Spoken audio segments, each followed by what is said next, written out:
Hola, soy de Colombia. Tengo 32 años y me han gustado mucho sus narraciones, que me han hecho recordar algo que me traumatizó cuando era pequeño.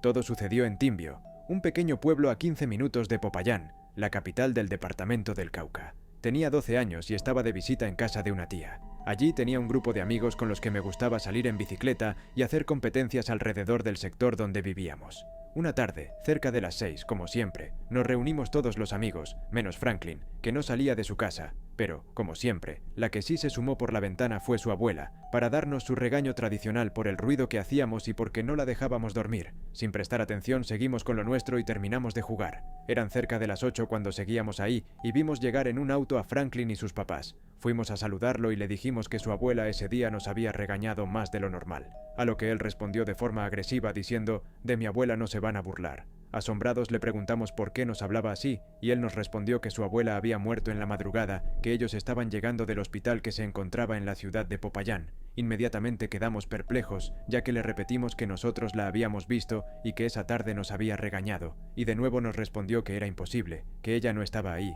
que había muerto en el hospital en la madrugada. Todos salimos corriendo y dejamos de frecuentar esa calle, hasta que me regresé al lugar donde vivo. Cuentan mis amigos con los que aún tengo contacto allá, que aún se ve algunas veces a la abuela reposar en la ventana, mirando a los niños, mirando a quien se atreve a pasar por ahí. Ya nadie va a jugar en esa calle. Hola, soy de la ciudad de Barranquilla, Colombia, pero vivo en Bogotá y soy parte de la comunidad desde hace mucho. Pero justo hoy estaba escuchando un capítulo de cosas que pasan en carreteras y recordé algo que me ocurrió hace unos meses. Un fin de semana estuve en una cabaña en la playa, era de un chico con el que salía, cerca de Barranquilla. No nos quedamos a dormir porque sus tíos también estaban en el lugar y no había espacio suficiente para todos. Así que decidimos volver a casa tipo 2 o 3 de la madrugada. Pedimos un Uber porque él había estado bebiendo y no habíamos llevado coche. Usualmente para irte de ese lugar a Barranquilla hay varias rutas, aunque uno siempre toma la principal. Pero ese día el Uber preguntó que si nos íbamos por ahí o por la vía Salgar, y este muchacho, sin pensarlo, contestó que por Salgar. La verdad, de sabías, se escuchan muchas historias. Yo he crecido escuchándolas.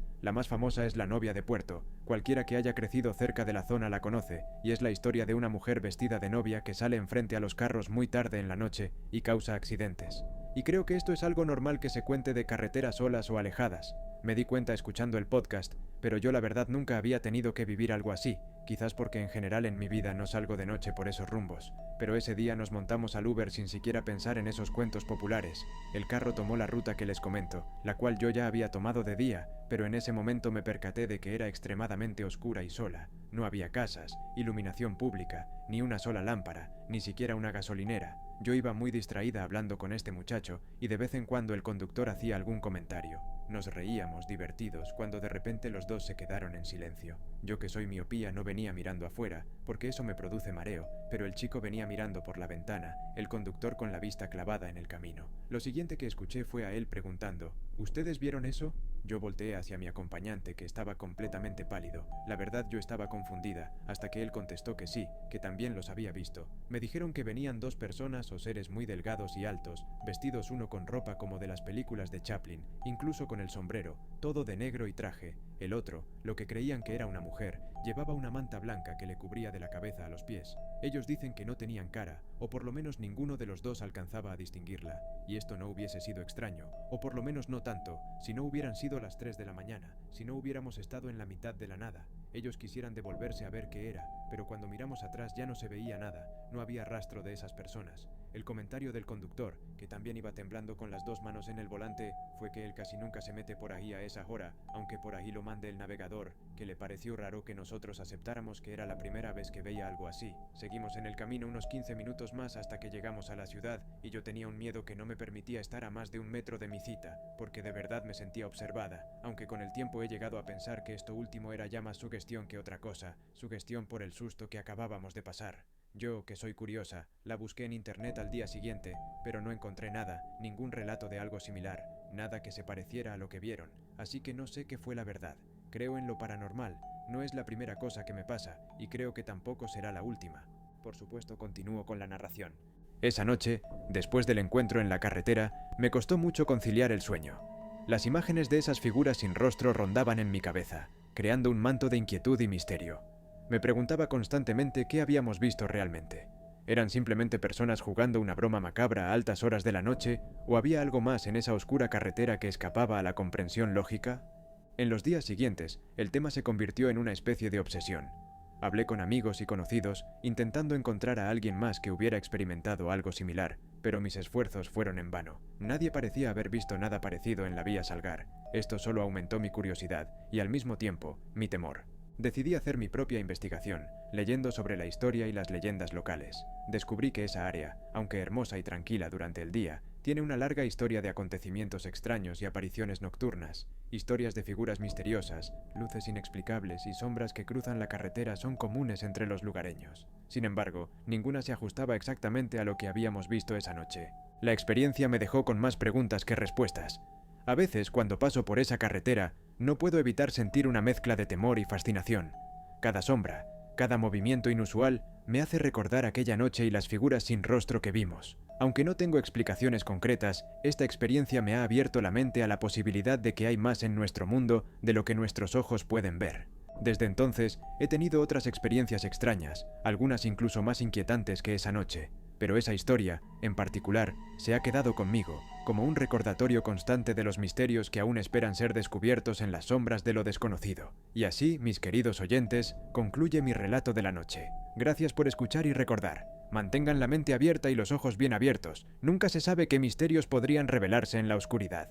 Después de esa experiencia, la vida continuó, pero algo en mí había cambiado. Empecé a prestar más atención a las historias que la gente contaba, historias que antes hubiera descartado como meras supersticiones o cuentos para asustar. Empecé a darme cuenta de que, en cada rincón de nuestro mundo, hay relatos que desafían la lógica y la razón, historias que hablan de lo inexplicable, de lo sobrenatural. Un día, mientras conversaba con unos amigos en una reunión, el tema de lo paranormal surgió de nuevo. Cada uno comenzó a compartir sus propias experiencias y relatos que habían escuchado. Fue entonces cuando uno de mis amigos, Carlos, mencionó algo que capturó completamente mi atención. Habló de una casa antigua en las afueras de la ciudad, conocida por ser un lugar de actividad paranormal intensa. Según Carlos, esa casa había sido escenario de varios sucesos extraños, objetos que se movían solos, sombras que aparecían sin razón aparente y ruidos extraños durante la noche.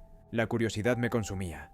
A pesar de mi experiencia en la carretera Salgar, o quizás a causa de ella, sentí una fuerte necesidad de explorar y entender más. Así que, junto con Carlos y un par de amigos más, decidimos visitar esa casa. Queríamos ver con nuestros propios ojos si lo que se decía era verdad o simplemente eran historias exageradas. La noche que elegimos para nuestra pequeña aventura era tranquila, una de esas noches en las que la luna brilla con fuerza y las estrellas parecen más brillantes que nunca. La casa estaba tal y como Carlos la había descrito, vieja, con un aire de abandono, pero aún imponente en su arquitectura. Al entrar, una sensación de frialdad nos envolvió, como si el lugar estuviera impregnado de una energía diferente, algo que no podíamos ver pero definitivamente podíamos sentir. Pasamos varias horas explorando la casa, usando nuestras linternas para iluminar los rincones oscuros y grabadoras en un intento de capturar cualquier sonido extraño. Al principio, todo parecía normal, pero conforme avanzaba la noche, comenzamos a notar cosas que no podíamos explicar.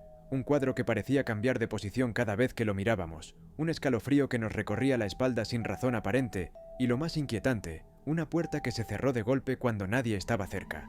No puedo decir con certeza si lo que vivimos esa noche fue real o producto de nuestra imaginación alimentada por las historias que habíamos escuchado. Lo que sí sé es que, al salir de esa casa, todos sentíamos que algo nos había cambiado. Habíamos entrado escépticos y salimos con una mente más abierta a las posibilidades de lo desconocido. Desde entonces, he seguido explorando estos misterios, buscando respuestas y, a veces, solo encontrando más preguntas. Pero una cosa es segura, hay más en este mundo de lo que nuestros ojos ven, y a veces, solo necesitamos abrir nuestra mente para verlo. Así termina mi relato de hoy, pero recuerden, siempre hay más historias esperando ser descubiertas